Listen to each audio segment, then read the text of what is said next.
In 2036, the human population has exploded, causing Earth's resources to dwindle and severe environmental pollution. To survive, scientists focused on Mars, Earth's ancient neighbor, sending probes with Raspberry and Jujube to promote bioengineering, create oxygen, and support human life.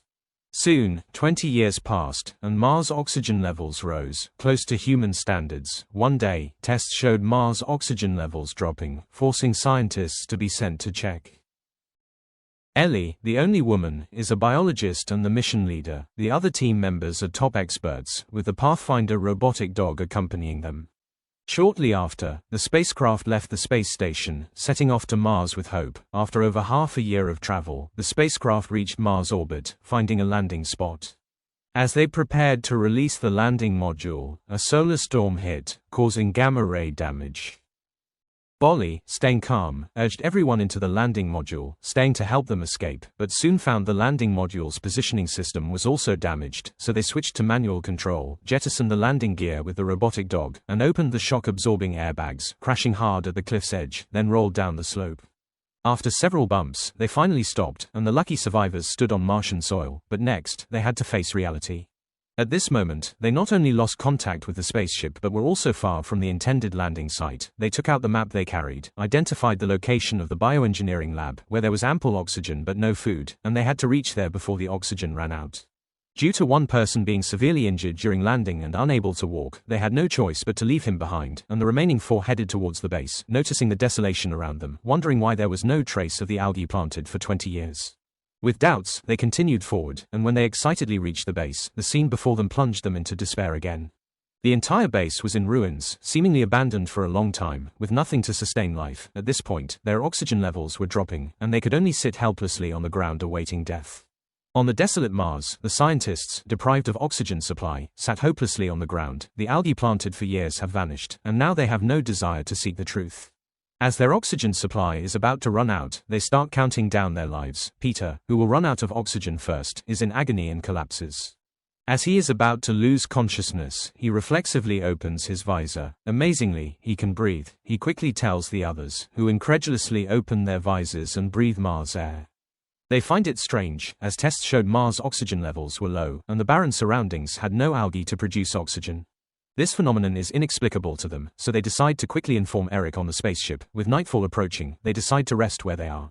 Mars nights remain cold, so they light the abandoned base for warmth. At this moment, the robot dog they discarded in the distance also noticed this place.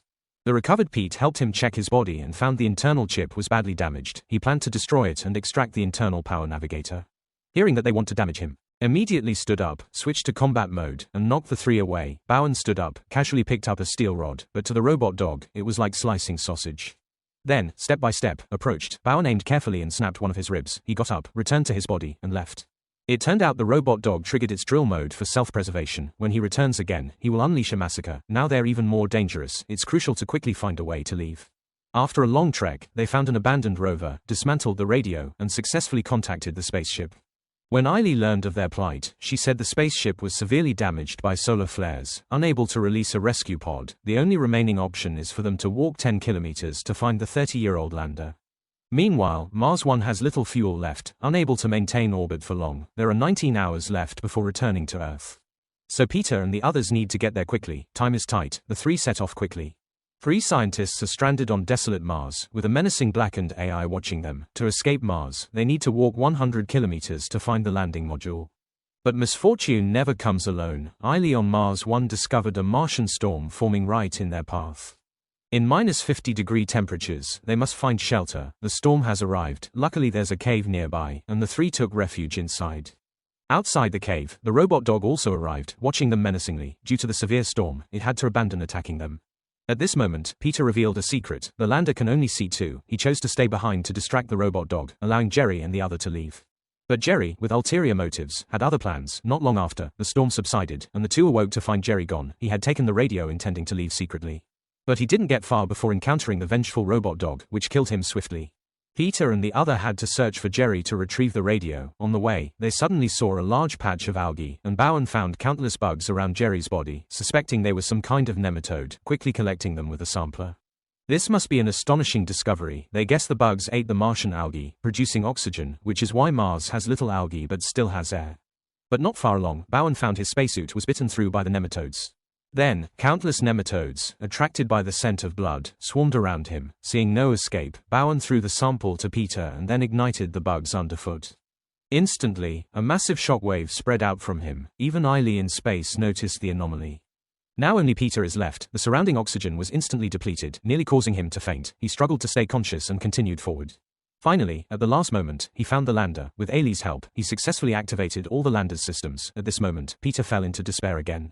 Due to its age, the ignition battery was long dead, and there was nothing around to ignite it. Mars 1 also needed to adjust its orbit to return to Earth. Disheartened, Peter used the radio to tell Eiley everything that happened on Mars and confessed his long-hidden affection. The two, in perfect harmony, stopped talking, quietly cherishing the remaining time until the spaceship adjusted its course, and they lost contact. Desperate, Pete could only await death. At this moment, the drone released by the robot dog also arrived. Pete had a thought. The robot dog had a high-voltage battery. He quickly set a trap, waiting for its arrival.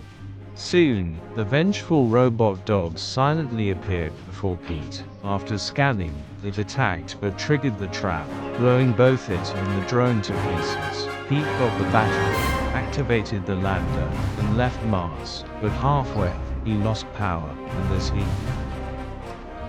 Mars 1, he fainted. Then, Mars 1 alerted, finding the powerless lander. Ellie quickly donned her spacesuit, measured the distance, released a cable, and flew to Pete. She dragged the spacecraft back, rescuing Pete. Now, only they remained. After many dangers, they completed and headed back to Earth.